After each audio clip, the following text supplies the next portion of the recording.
Executive Director of Georgia Post says for 8 years of Greg McMicheal's time here as chief investigator, he had as much authority to arrest someone as an average citizen. Multiple attorneys tell me the severity depends on how many cases he touched. One of the men seen in the bed of a truck is a former investigator for the Brunswick District Attorney's Office. Gregory McMicheal has been the chief investigator under DA Jackie Johnson for more than 20 years. Personnel records from 2014 show for at least 8 years, McMicheal was acting as an investigator with no arrest powers due to a lack of training. The executive director of Georgia's Peace Officer Standards and Training Council, Mike Ayers, says it means he couldn't apply for orders of arrest warrants, search warrants, or conduct arrests under the color of the law. Essentially, that individual at that point in time has no more authority to exercise restraint or control over another individual than any other citizen would have.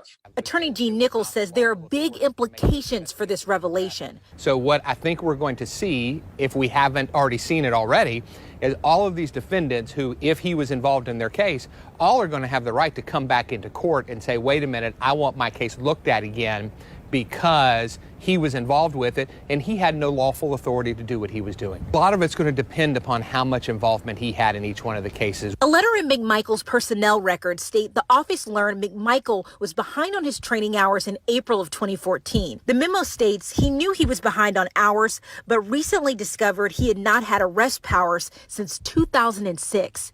It had been 8 years. A staff member wrote, until his arrest powers are restored, he has to hand over his badge, any identification cards identifying him as a deputy sheriff or district attorney's office investigator, and his department-issued firearm. After the revelation, McMicheal went before the Georgia Post Council and was granted a waiver, allowing him to stay on as a full-time investigator. His boss, DA Jackie Johnson, spoke in front of the council on his behalf, writing in a letter that the situation had, quote, negatively impacted my office. Personnel files show McMicheal for years was behind on governor-mandated training hours for de-escalation, community-oriented policing, and use of force. Those particular classes are critically important, especially when you look at terms like situations like de-escalation. How do you keep a situation from getting out of hand, which is potentially what you're looking at specifically in this situation. Now, at that point in time, they were not acting as law enforcement officers, but had he been a law enforcement officer at that time, de-escalation training certainly speaks to that whole issue. Another interesting aspect to this is how it happened. Greg McMicheal in his personnel file said that he had not known that he was without these arrest powers for this period of time. When we spoke to the executive director, he said at that period of time that we're talking about, it wasn't an uncommon issue. Agencies and officers themselves, they had the responsibility of keeping track of their training.